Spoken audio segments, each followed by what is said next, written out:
Ew.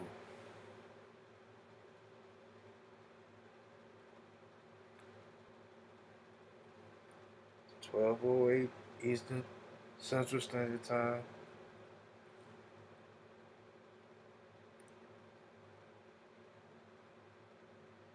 And I really was supposed to do this video like late morning, early afternoon. But I ran into some issues. Like one,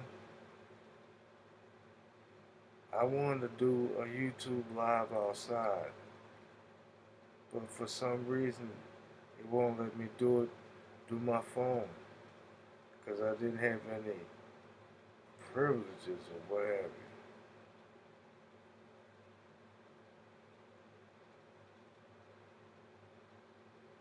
And that was only because I couldn't go on Facebook Live.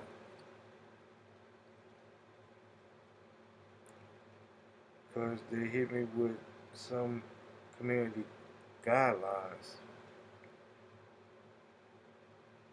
Because of my post, which was a post that was originally posted on the platform.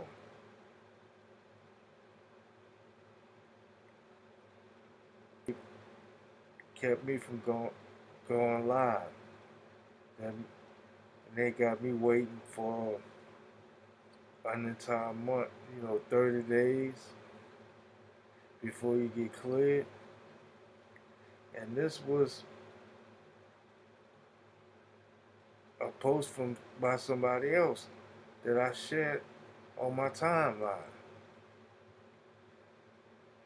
So you gonna get the errand boy too?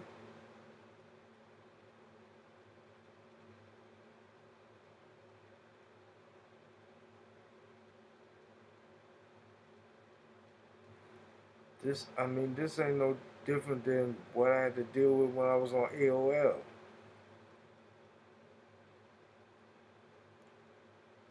And I literally watched it. When I went to Black Voices and I started posting stuff, and this was like back in 2006.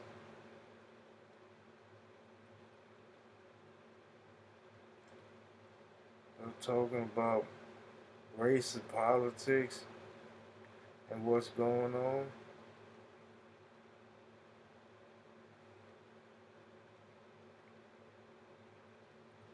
And when I press enter, they give me a message talking about I violated community guidelines, or they can't post it because what was said. Yet they'll let anybody who's a outright staunch racist put anything and don't get reprimanded.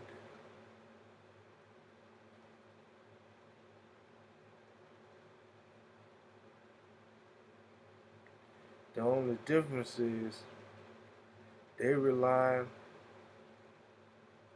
on whoever logs on. The police, whatever.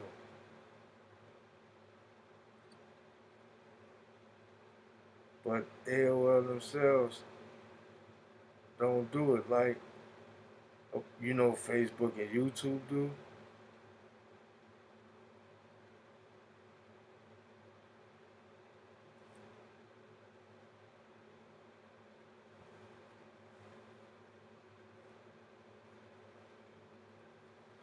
So I gotta wait 30 days before I go on Facebook Live because I posted somebody else's post on my timeline.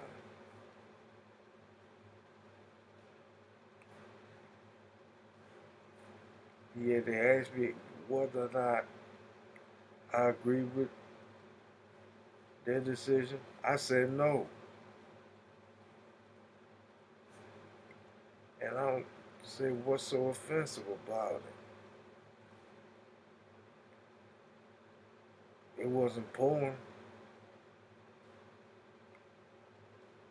It wasn't anything disparaging towards any race or any ethnic, ethnic, ethnicity or any group.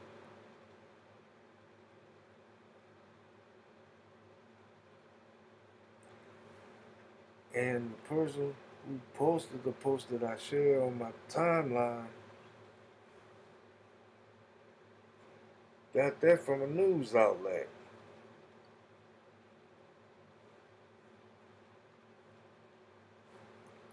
See how ridiculous this is?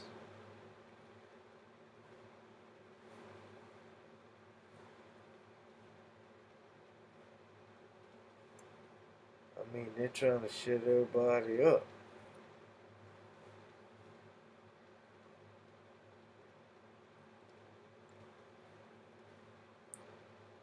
What post was it? I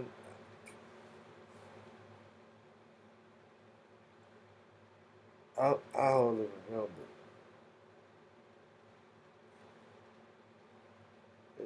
It was so much I really truly can't keep track.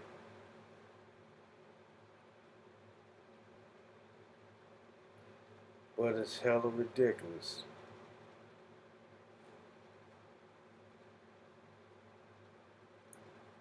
I mean, we could be posting content,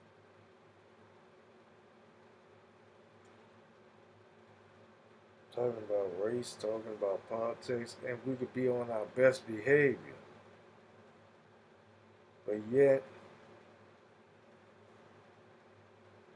it seems like there's a concerted effort to shut everybody up. It's like it's like a witch hunt.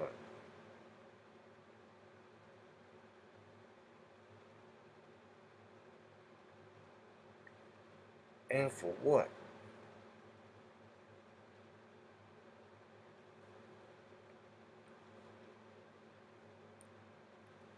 I just want to get that little ramble out the way. And what I really want to talk about.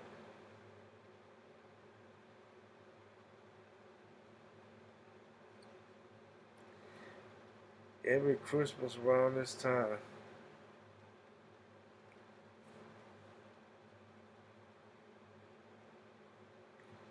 strange. With us being in the age of the smartphone and the internet,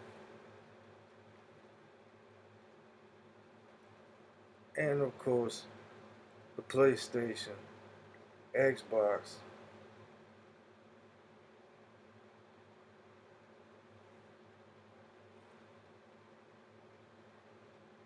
you rarely see any youngsters outside. I mean, when I stepped outside my house this morning to take out the trash, it was relatively quiet. It was relatively quiet.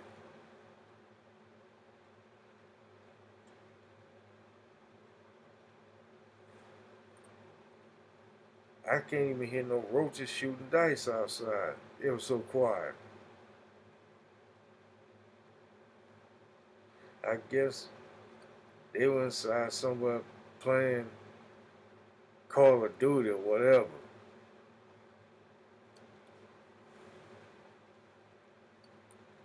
I mean, it was quiet. I ain't seen no kids running around. If they were, far and few. Kids riding their bikes or they're skating. They're skating.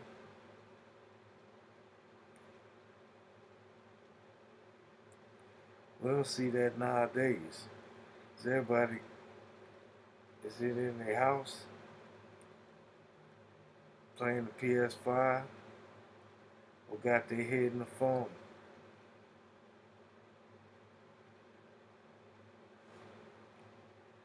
I mean, it's a whole lot different than with anybody who was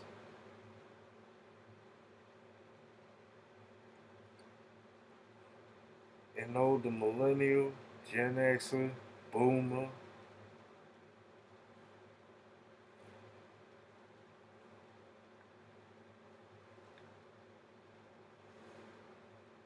especially Gen Xers. There was a time during the holidays, everybody was,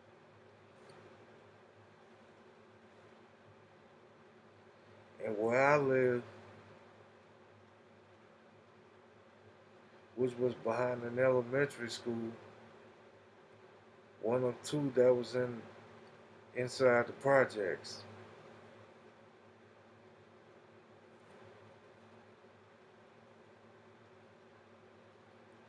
And there was a blacktop where they have two basketball goals there. Every Christmas holiday,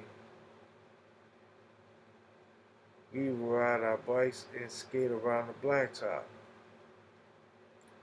Even if not riding and skating it outside the school, that's what we do.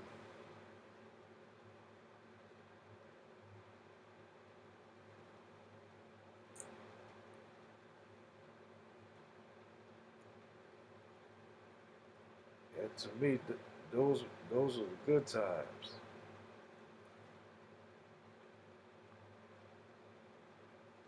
Everybody got their big wheels.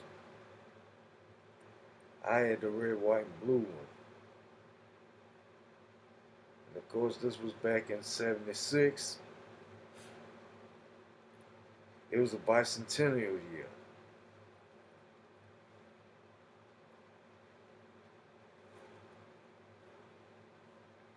They had their little green machines.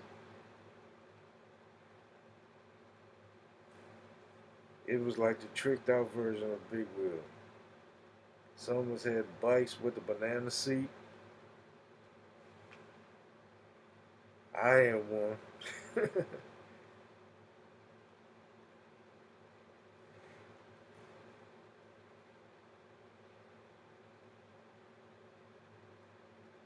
Everybody had their little toys that, like the Evil Knievel wind up toys, CNC Speaking Spell, Viewmaster,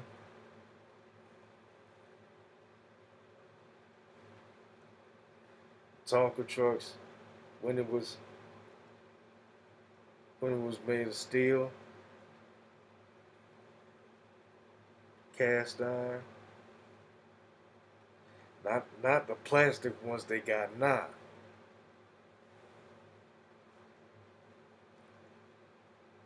We had a Hot Wheel set.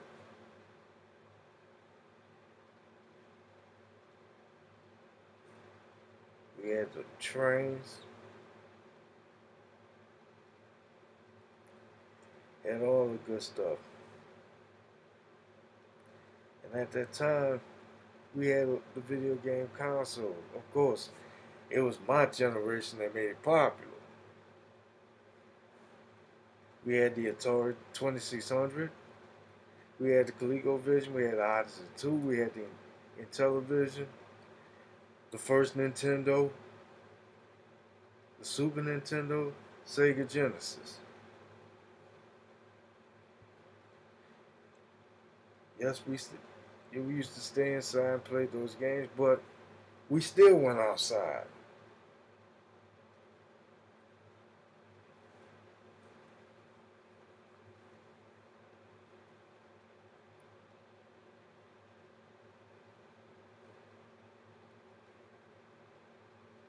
The cell phone didn't come out till like what, the mid 1980s, but it was like it was shaped like a little brick,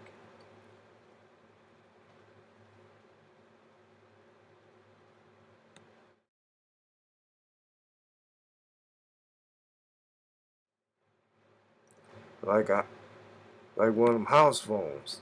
That's what they shaped like. until the mid 1990s when Motorola came out with the flip phone. And I can understand how SafeLink give people a flip phone in 2020 while everybody got smartphones. And I find that hella ridiculous.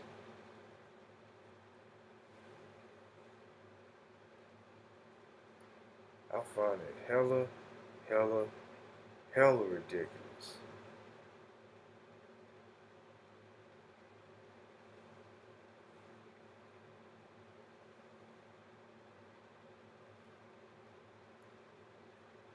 We didn't see the smartphone till like, what, 2011, where they had more features and the screen. It was like a phone and a mini computer where you can get on the internet.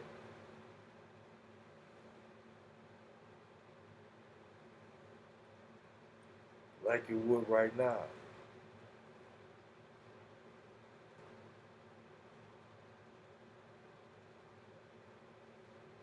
Yeah, technology did a lot.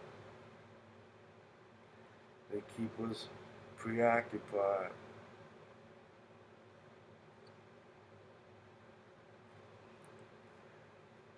I'm not that type of person to keep my head in the phone.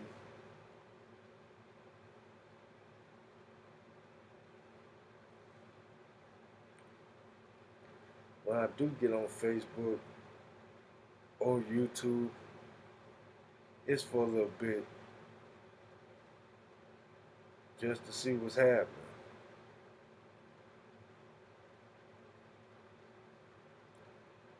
But I do use my phone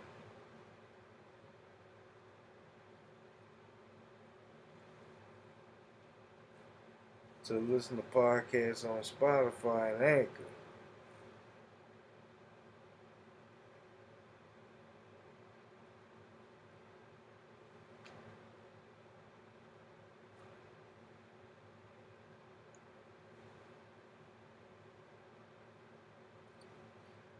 Whether it be the Angry Man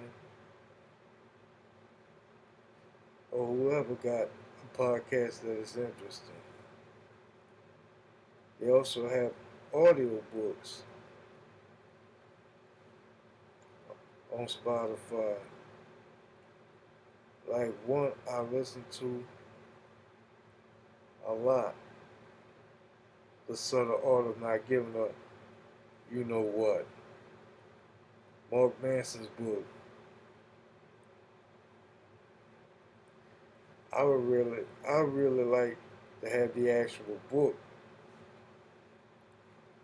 just so I can pick it up and read it over and over and over again. But the audio book is good.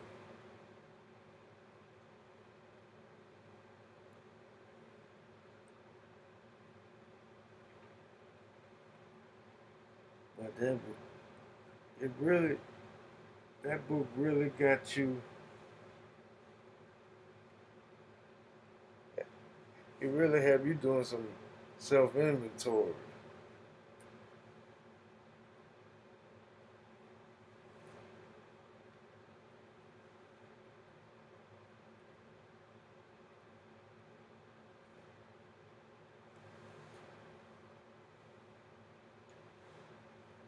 Wow.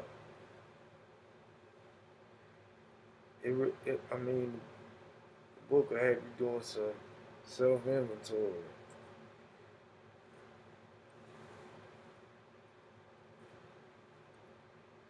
And it says Mark Manson said something that really interesting, saying you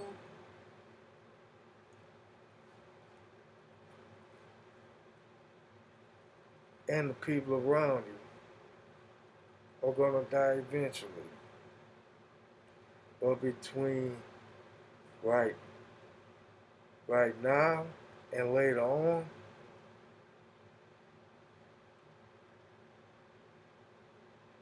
you gotta decide, or should I say, you have a limit to how many F's you give.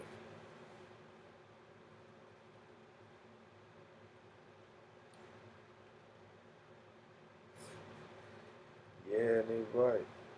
That that's a good one. But I really like to have that orange book so I can pick it up and put it down. Cause I'm one of those people who like to read.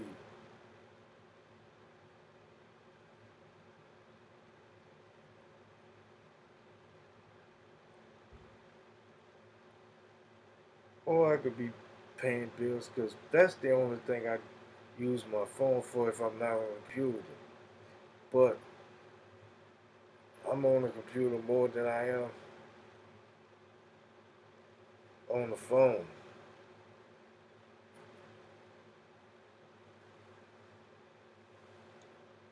But but there's something in me that don't like to be cooped up in the house.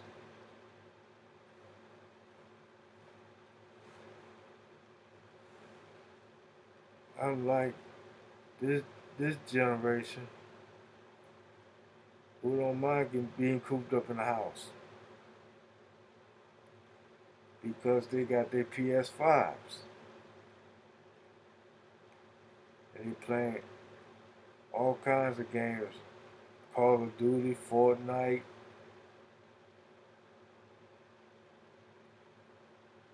whatever game they got.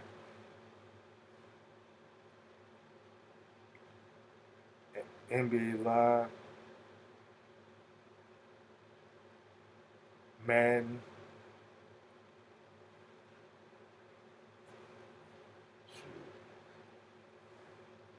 The very last video game I ever played was Guitar Hero.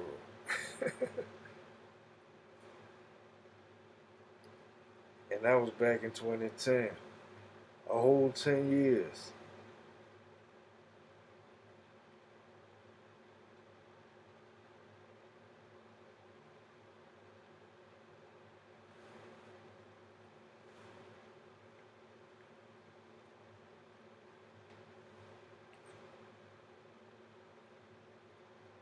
And today,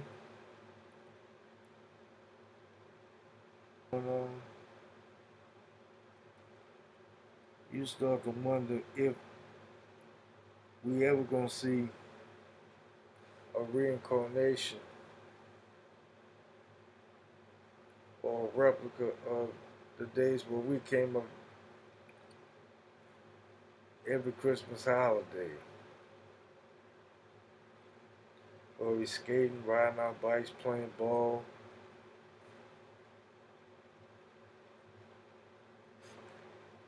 depending on where you are playing in the snow. Here in southeast Louisiana, we don't see a snow but once every other blue moon.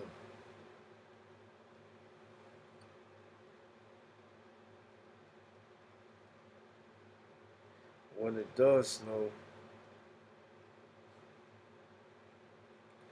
it isn't like the type of snow you'll find in Minneapolis,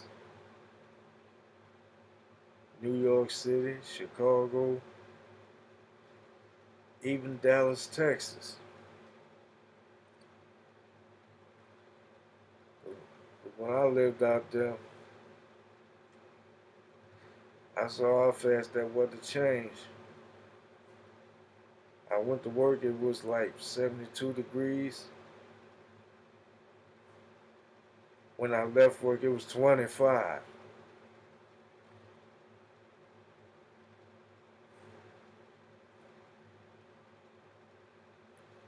And it was about like 10 years ago. And they was hosting the Super Bowl. And it happened on Super Bowl week. Talk about trying to get through those 12-hour work days.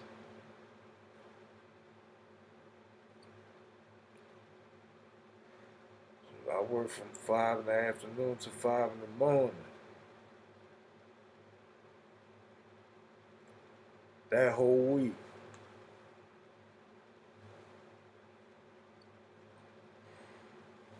And then wait for that light rail and the buses to start running. But it was cold.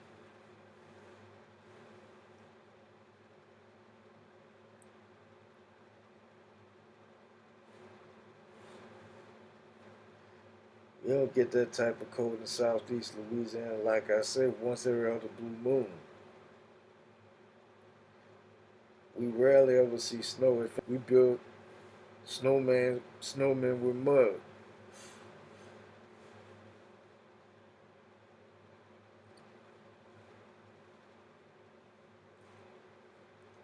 With a black top hat and Mardi Gras beads on them. Or a Saints hat or something.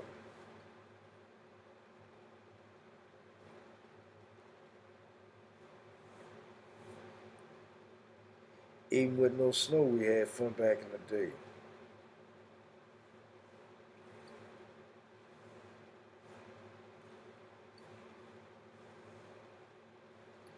But I don't see that type of thing happening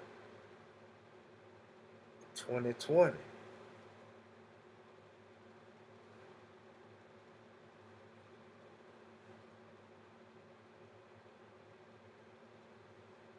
Yeah, the holidays seem very quiet, like like a ghost town.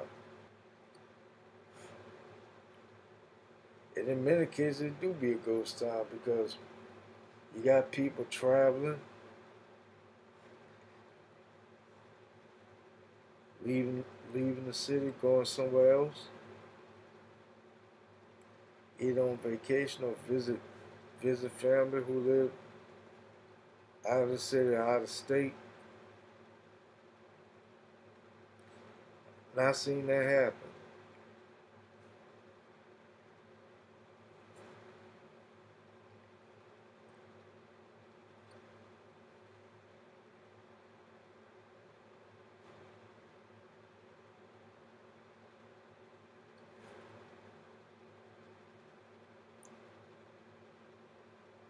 Now, now I don't even see people going to a relative's house or more than one relative's house during the holidays. Kind of like what my ex and her family used to do.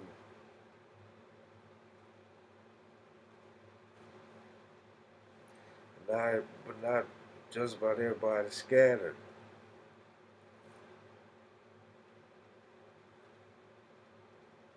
My son and his mom is in Texas.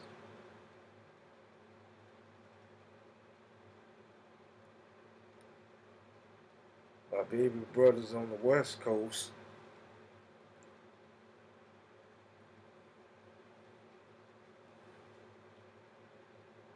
My oldest brother's in Texas.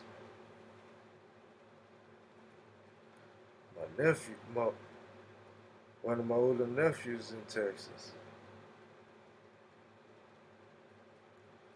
Few family members still in the city.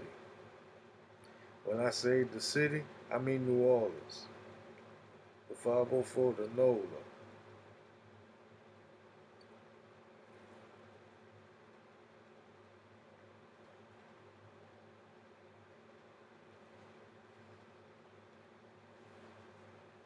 Things do change when you get older. But also things change over time because everything is constantly progressing.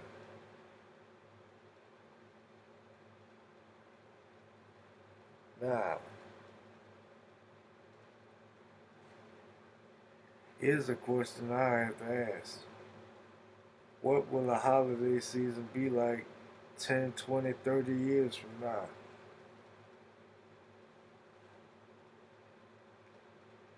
Will it go back to everybody playing outside again? Like I did back in the day? Like any of us who are boomers, Gen Xers, and older millennials? Are we gonna see them days come back again, or are they done?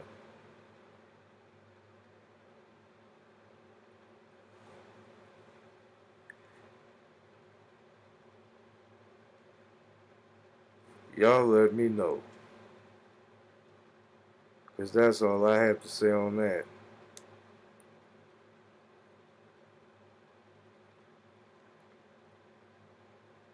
Right now, I'm about to get off. I'll see y'all when I see y'all.